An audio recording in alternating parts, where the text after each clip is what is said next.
class. Tonight's class, it's going to be a short class. And again, it's on the Dhammapada. The subtitle is Simple Dhamma is Best. And it's just it's not just, it's a very encouraging chapter in the Dhammapada about the importance of keeping Dhamma practice simple and authentic. And again, one of the reasons why these things are so interesting is that the Buddha, even during his time within the original Sangha, there was still a need to keep reinforcing the idea of keeping your Dhamma practice simple and well-focused. This is from the 8th chapter, known as the Sahassavagga. Hearing one skillful word of true Dhamma that brings calm is better than 1,000 foolish words. Hearing one skillful verse of true Dhamma that brings calm is better than 1,000 foolish verses. Reciting one skillful verse that brings calm is better than reciting 1,000 foolish verses. Defeating thousands of people in battle is meaningless to the wise who have defeated ignorance in themselves. A person well restrained remains untouched by gods and devas. So again, also a subtle reminder of seeking salvation through external means and superior beings, gods, devas, etc. Something that the Buddha consistently reminded us not to do. And again, that's all part of this establishing ourselves in a trance and then refusing to let go of the trance. That's what holding on to ignorance truly is. The Buddha continues, respect towards those of perfected minds for just one moment brings calm and understanding, as opposed to chasing after people that might be giving us something that's satisfying to our ego, but it's simply just more distraction. The Buddha is saying, respect the wise. And he's not saying disrespect the unwise, but he's saying put your focus there. Put your focus on what's going to bear fruit in your life. Offering trinkets and sacrifices for hundreds of years brings continued ignorance and suffering. Respect towards those of perfected minds for just one moment brings more calm and understanding than tending sacrificial fires for hundreds of years. And again, the metaphor, actually, it's reality during the Buddhist time. It's not just sacrificial fires. It's any rite or ritual or practice that we engage in that we hope will bring us some type of benefit in the future or in a different realm. That's burning the sacrificial fires. And it was the third teaching the Buddha ever gave was called that, the Fire Discourse, where he directly talks about recognizing the fires of passion as the cause of dukkha, cause of suffering. Respect for the excellent teaching of the wise brings true merit. Offerings in this world seeking merit brings none. For years, I was involved in practices that put most of the emphasis on doing things for merit, rather than looking at my own mind and changing the way that I think. And often the underlying subtle and sometimes not so subtle example of merit was cash in the basket. That's the way it is. That's the world we live in.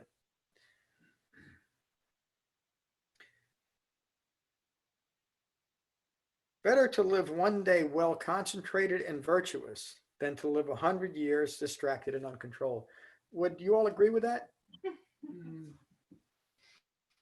I wish I knew. Can you read it again? Sure. Better to live one day well concentrated and virtuous than to live 100 years distracted and uncontrolled. So, have you had that direct experience? No. Have you had some time, maybe not a full day, well concentrated? Yes. Yeah, sometimes. And is it better to have those few moments well concentrated than 100 years of distraction? Yeah, it's wasted. Yeah, exactly. And again, the Buddha is pointing this out just so we see it, so we understand it for ourselves. This is better. There's no need to be grasping after something else. A well-concentrated mind framed by the Eightfold Path is superior to anything we might gain in the world or in another world. Better to live one day well concentrated and wise than to live 100 years distracted and foolish. Better it is to live one day well concentrated with right, Better it is to live one day well intentioned with right effort than to live 100 years distracted and lazy. Better it is to live one day seeing the rise and fall of all phenomena than to live 100 years never knowing the impermanence of all things. And what's the direct experience that we engage in on a daily basis, hopefully twice a day, to experience that? The rise and fall of all phenomena. It arises and it passes away. Better it is to live one day free of ignorance than to live 100 years dying in ignorance. Is that a true statement? Yes. Have you had the experience of it? Nice, isn't it? Pleasant, peaceful, non-grasping, living in reality. Why do you think you had a day like that, but it didn't last? What happened? What caused that well-concentrated, peaceful feeling to change into something else? Ignorance. And yeah, and how did the ignorance manifest? To what? You're really putting yourself on the spot. Phenomenon arising and passing away. Yeah. Impermanence or impermanence. Anything that can get our attention is what takes us out of that well-concentrated mind. And what is that anything? Nothing there. And yet it has that power to literally take our minds away. But we have the perfect counter. Jhana meditation. Well, it's not really that things take our mind away. Our mind follows out of itself.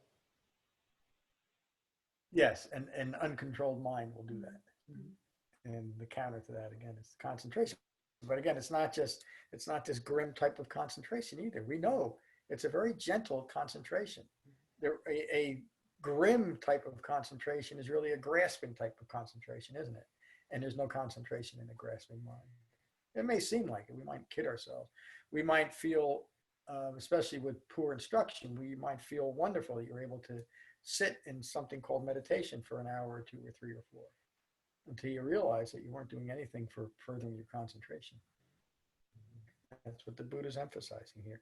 Better it is to live one day well concentrated, meaning with the right meditation method, with the right path, than all the other things we might engage ourselves with. And that, again, that's only if we really want to be Dhamma practitioners, as I've been saying for the last couple of weeks, skillful disciples of the Dhamma.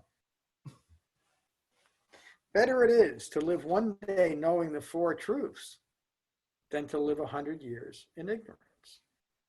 It's the end of the chapter. Short and sweet, but pretty powerful, isn't it? And a nice encouraging reminder to just keep it well focused. Let's go around the room, and since we have a gang online, we'll start there. Helen, what do you have to say for yourself tonight? I just made it my intention to be fully focused tomorrow,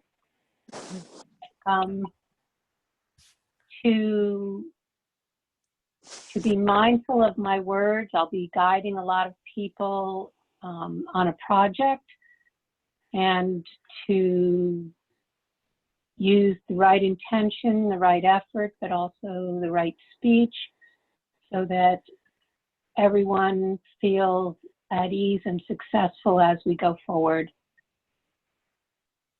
Wow.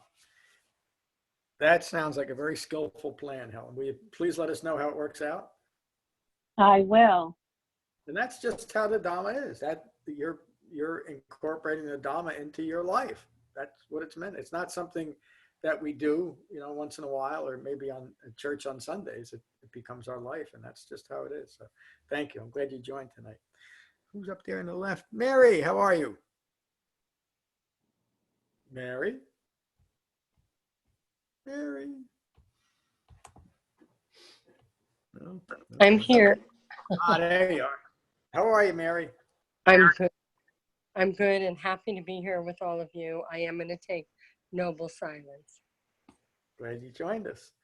And right next to you on screen is David. Hello, David. Uh-oh. Hold on. Let me see what I do here. Nope, that's not it. Not what I wanted.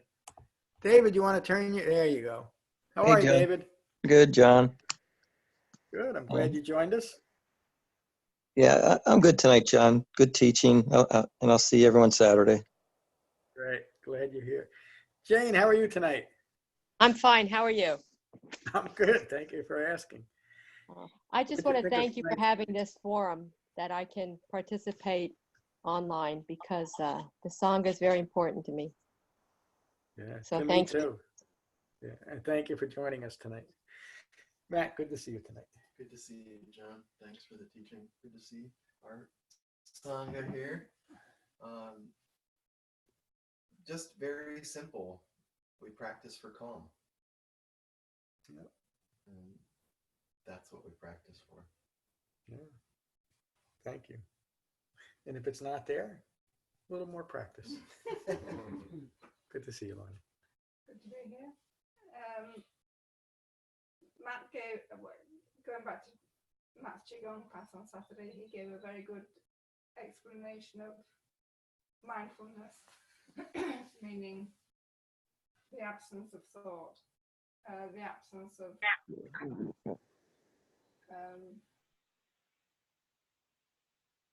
thought, and just being able to experience without thought, without converting it to anything else, but just experience it, whatever you're experiencing without thought. And it was kind of like explained it very clearly. I'd like to say that. He does that. It does. It's phenomenal. The class tonight, to be honest, I think I prefer the teachings where the Buddha goes into an explanation of how we arrive at the point and just sort of like setting the goals just out there as a statement.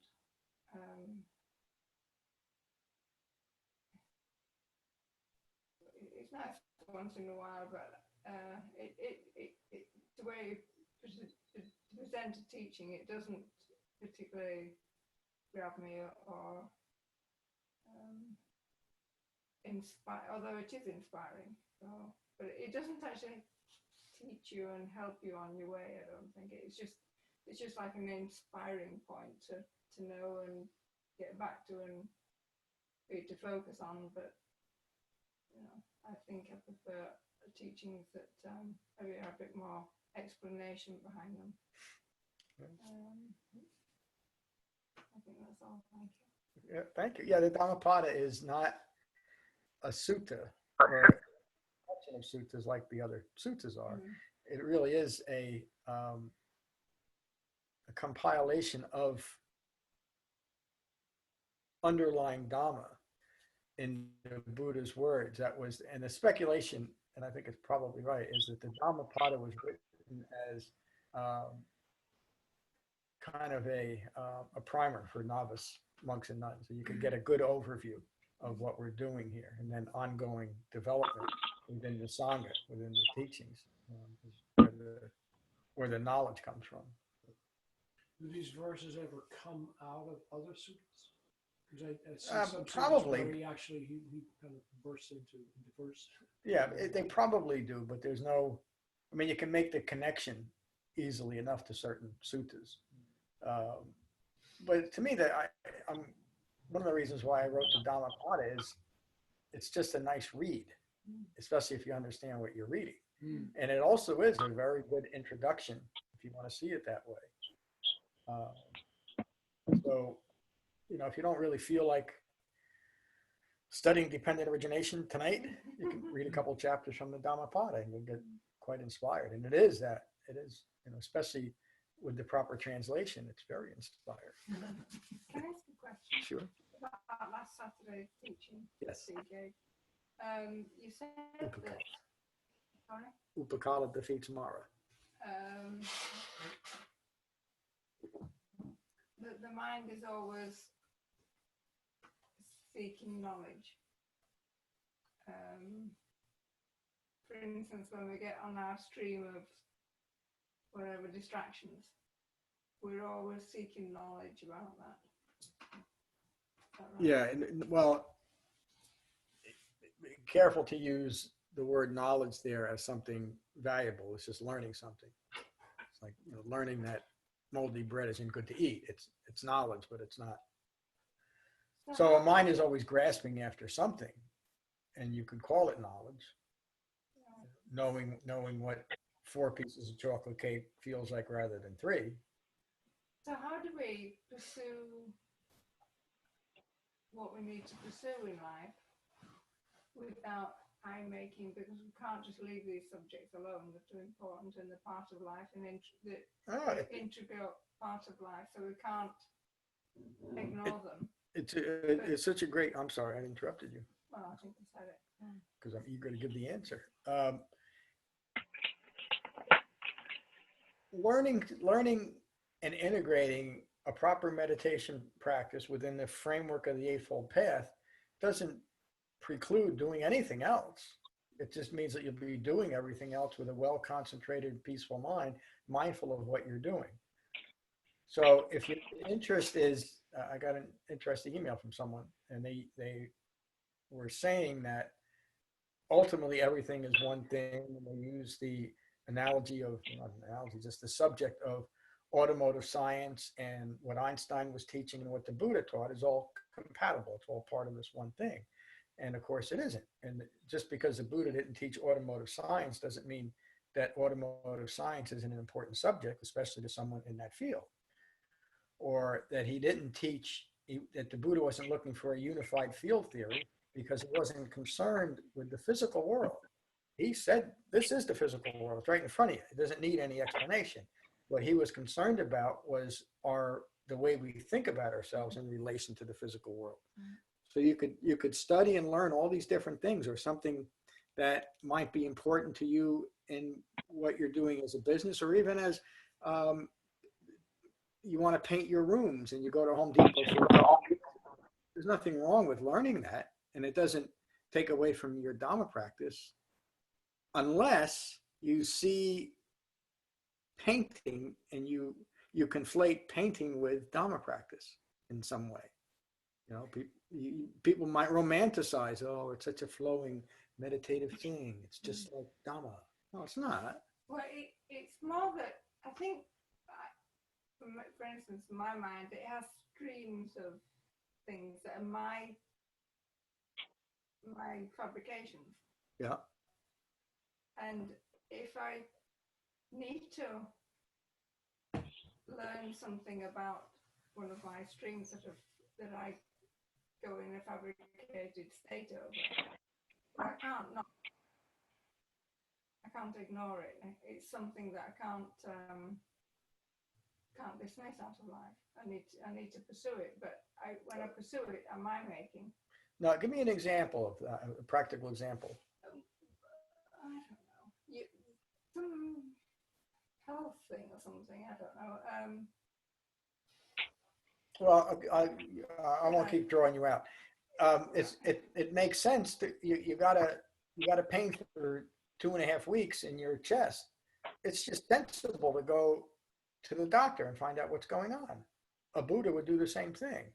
But if you're wrapped in fear and you're projected out of the moment, and you lose the 1.5 weeks between now and my doctor's appointment in worry and projection, you're not practicing the Dhamma. But simply making a call saying, hey, doc, I got a pain in my chest. When can I see it? I mean, only the person knows if there's eye making, but I would say there's no eye making, just practical living in the world. In the same way we do a million other practical things. Is it eye making to pay your mortgage? No, it's not. It's just part of living in the world. No, Well, but when you there is start, a point, because I do a lot of that myself, where I pursue knowledge for the sake of knowledge.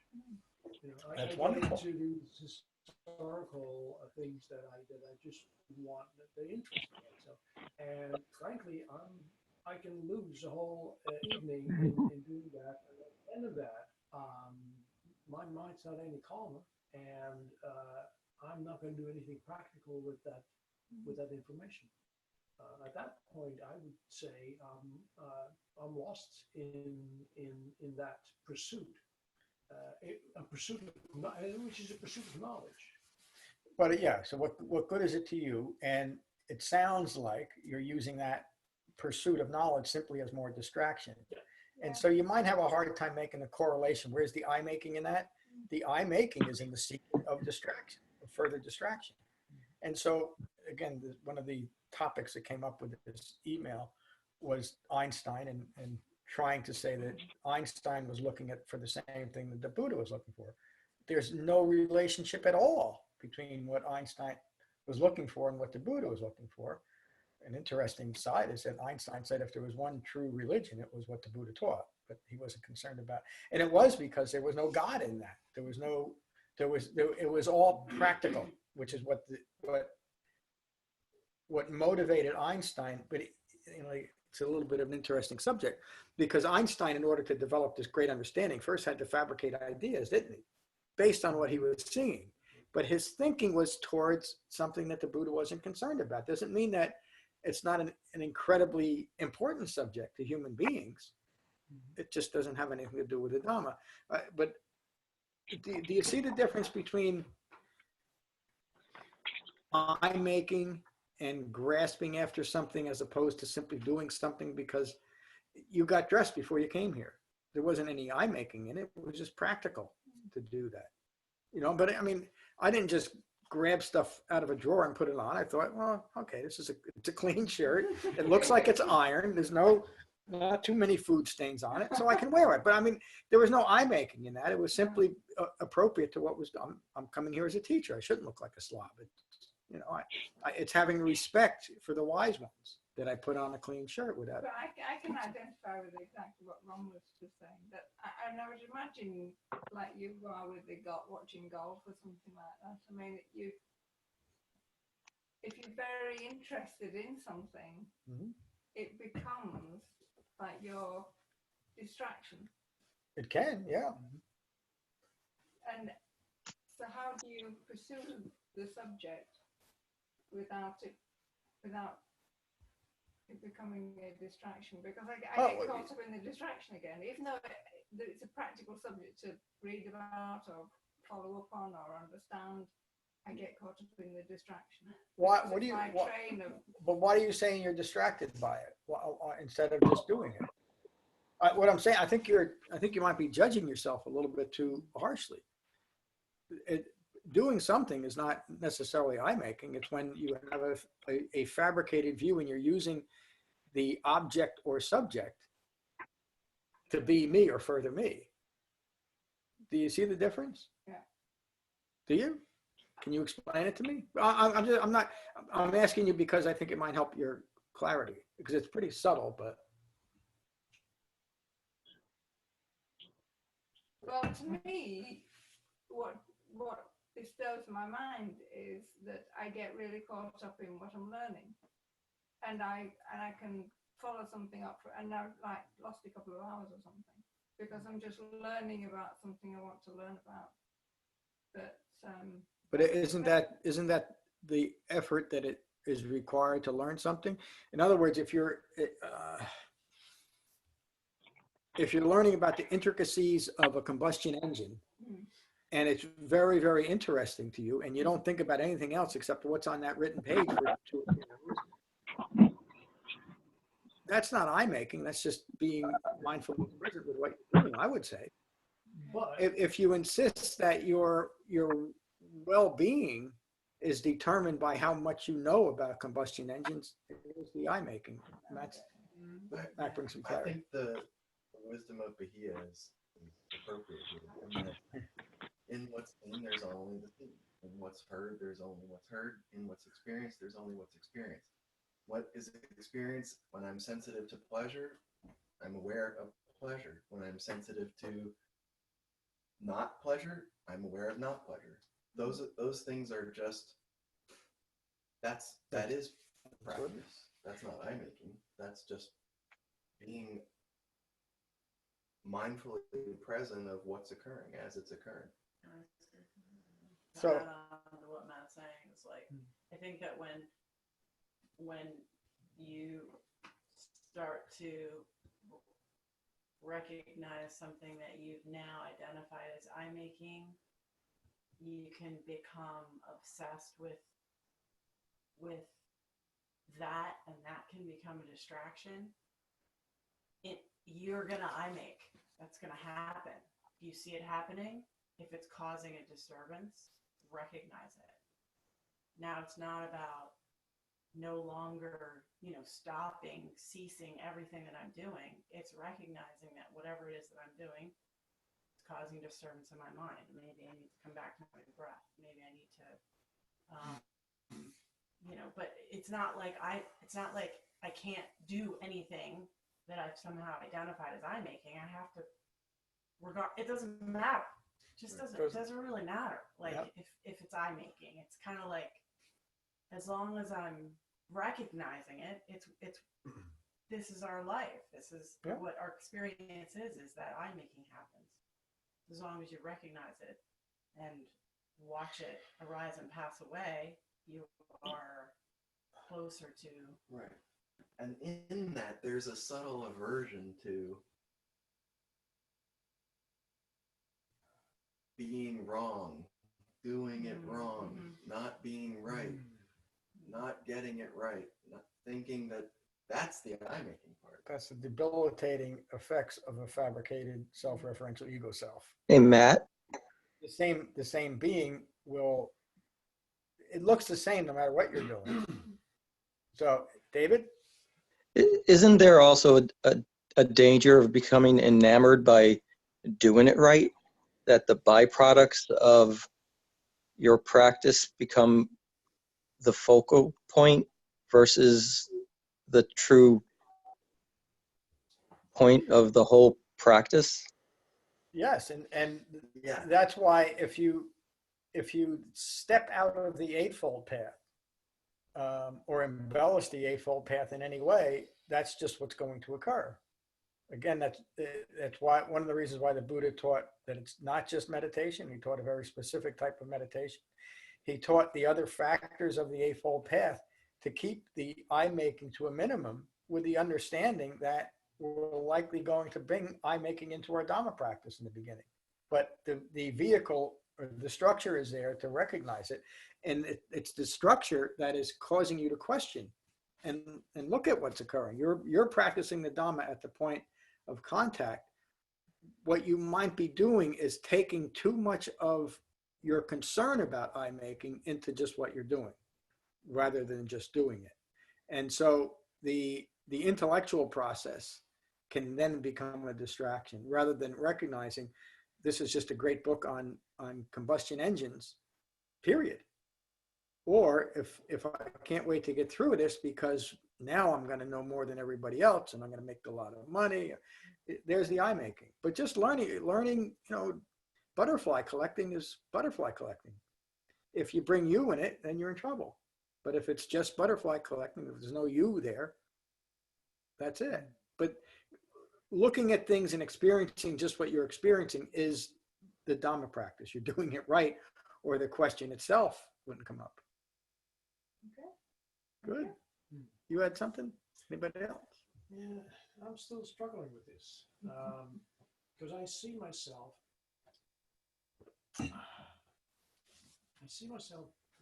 wasting time. Nah, I shouldn't say wasting time. I see myself distracting myself.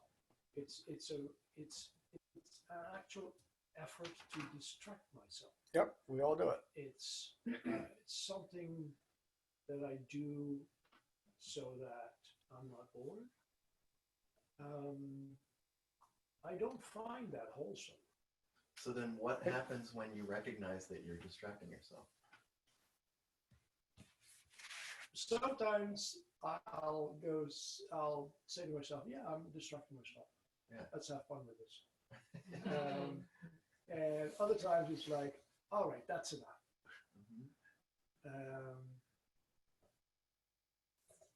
Mhm. That sounds like a pretty wholesome Dhamma practice. As long as Yeah. you're maintaining the intention and the continued right effort to recognize and abandon your distractions, Mhm. that's how it works. Yeah, I'm wondering if there's a bit of good old Protestant ethic coming up, in time wasting. There could be. Mm. Right, And that's so these we can get Evaluation. too caught up in the analysis of our own Dhamma practice, and we're falling into that same trap of eye making there. One of the reasons that I say be very gentle with yourself, the implication is to let go of any judgment you're having about yourself and your Dhamma practice. If you do it the way it's laid out, which is easily understood and integrated, that's all you have to do. The rest will take care of itself. And I'm not saying that you shouldn't have this point of evaluation, but don't get so stuck in the evaluation. When you find yourself evaluating your Dhamma practice that way, do it.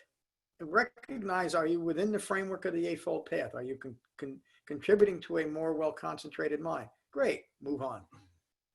And if the answer at that point is, no, I'm not, I'm just seeking distraction, great, move on. That's where that encouragement lies. When ignorance is present or distracting thoughts, there's no encouragement. But these subtle teachings bring it back to simply ending ignorance in that moment. That's the wisdom of better to live one day than 1,000 in ignorance. That's how simple it is. There's nothing more to get. Yes, and also it doesn't need to be, and there's nothing more to elaborate on. There isn't. Because that's encouraging enough to get you back to maintaining core foundations of mindfulness, which is practice right here at the breath, which is Sensitive. calm abiding, Yeah. maintaining calm abiding when worldly phenomena may take us away from that. That's where I was. Yes. What I was getting out of it. Yeah. Yeah, thank you, Kevin. And it's also important to remember, it kind of relates to this letter I just sent out, to not conflate the Dhamma with something else. That whatever we're pursuing, whether it's combustion engine understanding combustion engines, or something else, that's not Dhamma practice. It's not. Going to the doctor isn't Dhamma practice. This is Dhamma practice. And we relate to Dhamma practice in this way, in a well-focused way. And the most important thing, and the structure of the Dhamma provides us, is to not have eye-making within our Dhamma practice. So when you're caught up in some kind of external pursuit, that's fine. Doesn't mean you shouldn't be doing it. What's best is not to create further identification with our external pursuits. But Dhamma practice is Dhamma practice. Keep it well focused. Treat it like we talked about this Saturday. Treat it like the jewel that it is. And don't mix it up. You don't want to put your jewels in with a pocket full of copper pennies, do you? You keep it separate. That's how the Dhamma should be treated.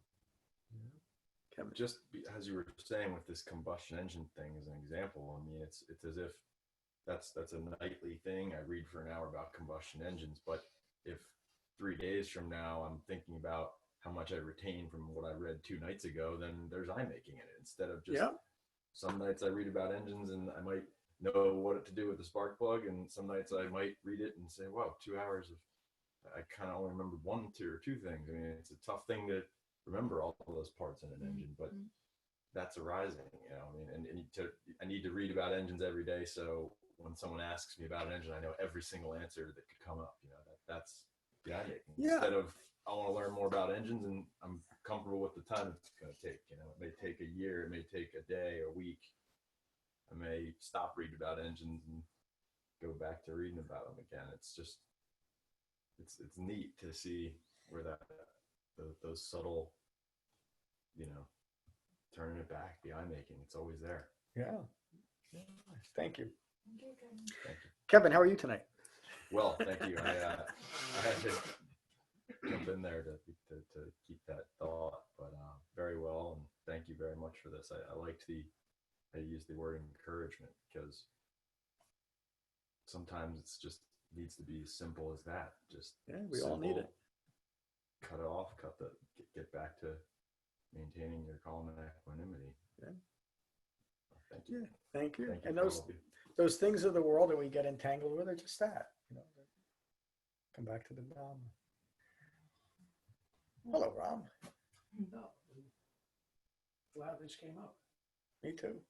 Thank you. That's again, after this discussion, I'm looking at it in a different way. Because it was bothering me. It was causing disturbance in the mind. Yeah, thank you. We are, as a Sangha, we're getting to very subtle understandings here.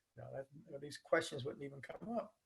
But the Dhamma is simply a way of living in the world, in everything that the world has to offer that we might want to engage with without being entangled in it. And so we can do anything we want. Guided by the framework of the Eightfold Path, we likely won't engage in activities that are hurtful towards ourselves or others. So that part of human life is simply non-existent to a Dhamma practitioner. Once they're at a certain point, they don't have to. One of the great freedoms and great power that comes from the Eightfold Path to me is I don't have to second guess myself all the time. I'm not in my head like I used to be. How are people perceiving me? Am I doing the right thing? Is this going to take me where I want to go? Whatever it might be. Is this going to give me what I hope to get out of? None of that, all of that is gone, because a well-concentrated mind that's framed by the Eightfold Path is not going to cause harm to itself or anyone else. So that's a big part of our distractive, ongoing conversation. It's not there anymore. It's one of the reasons why we can focus on life as life occurs. And then as we start to diminish our I-making in our moment-by-moment life, like Matt pointed out, like the Buddha pointed out to be here, then every moment in life becomes meaningful, no matter what you're doing. And it could be, in that moment, an intellectual, practical pursuit that has nothing to do with the Dhamma, but it will be, the Dhamma will be a part of it because of the way you're thinking, not because of something that's in it.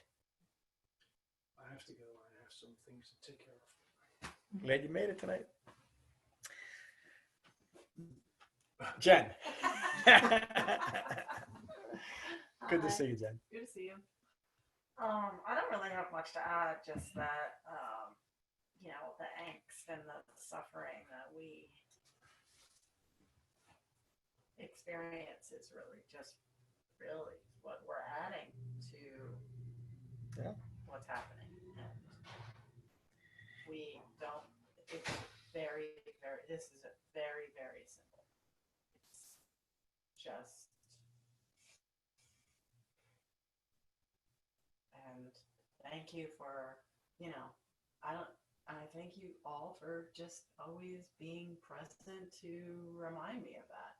Just, it's like I come in here and it's like, each one of you are just like removing another piece of what I've added to my day. Yeah. Thank you. Yeah, it is just that. The Buddha started out with that notion that having a human life, dukkha will occur. And as a human global society, we have become obsessed with dukkha, haven't we? Most of our focus is on aspects of dukkha, as the Buddha describes it. I mean, it's close to 100%. But dukkha is not the only thing that is occurring here, is it? There's a moment-by-moment life that no matter what situation that life is meaningful. And that's what's missed when we're constantly I-making, constantly trying to satisfy the self. But so the Buddha taught a way to live fully in the world, no matter what is occurring and no matter what interest we might have in what's occurring, without creating a fabricated self around it. And so the subjects for exploration and the topics for knowledge are limitless. And they have nothing to do with the Dhamma. It doesn't mean that they're meaningless, does it? We only get in trouble when we try to make the Dhamma the same thing as what we're looking at. Or that in some way they have to be connected. They're not. They're just different things. Bonnie. Good to see you. Good to see you. The readings tonight sort of remind me of like a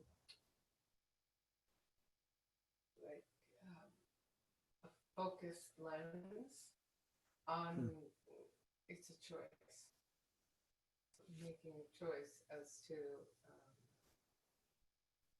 be present or to be distracted for 100 years. Yeah. Because it's a choice of like letting, like when you're engaged in something and then life occurs and it's stressful, and there's a choice now about how to move through it. Yeah. So sometimes I see the path. I know that that's what I want to do, but you know, it is a choice, and really being able to very concretely doing that. What a beautiful way. It is a choice. It's a definite choice to develop the Dhamma and see the world from an awakened human being's point of view. And it's a choice that we make every minute, isn't it? Thank you. Nick, good to see you tonight. Good to be here. So I was thinking of two things. Yesterday I was doing my meditation and I realized two things. One was that I was no longer thinking about breathing. In other words, I was not doing the inhaling, inhaling, exhaling, or counting or whatever. I don't have to do that anymore. I know that it's not a conscious thing. I know that I'm inhaling and exhaling without having to say the word, not having to have the word in my brain, inhale or exhale. So, but the other thing that I was realizing was that it's difficult to know when I'm distracted. The distraction is hard to recognize, and then you realize because it's just part of the way your brain works, and all of a sudden you realize, no, I'm not supposed to be thinking about this. I'm doing my meditation right now. See, so that's still a step to get to, and I'm not there in that step yet. The step is to say, as soon as the distraction comes in, no, I need to get out of that. But I have to be in the distraction a little. I think I'm in the distraction a little too long, but then again, then I'm chastising myself, which is making and Yep. Now you're not being gentle with yourself. right. I'm not being gentle. So if you've given yourself a half an hour to meditate, you sit down and 29 minutes later, you realize you've been thinking for 29 minutes, come back to the sensation of breathing. And that was the most successful meditation session you'll ever have. Mm-hmm. Yes. It has nothing to do with, I shouldn't say nothing. It's nice to build up time that we're just mindful of our breath, but a meditation practice is just that. When you find that you're caught up in your thinking, distracted by your thinking, you come back to your breath. And that is that one component that deepens concentration so that we can incorporate the entire Eightfold Path. So you're doing it just how you should be, except it sounds like there's a little bit of lack of gentleness towards yourself. But again, common. We've all chastised ourselves, haven't we, for not doing this right. Well, it is interesting in that there is only one way to do it. There's a right way to do this. But if we're doing it a wrong way, it's just an acknowledgement and come back to the right way. We're so used to having to first beat ourselves up before we can learn anything. It's kind of inbred in us almost. But the Dhamma is just like that. You notice that you're caught up in your thoughts. Doesn't matter how long, come back to the sensation of breathing. And that's it. There can't be anything more simple. The reason why it's so difficult, Ram touched on it, is it's just so damn boring.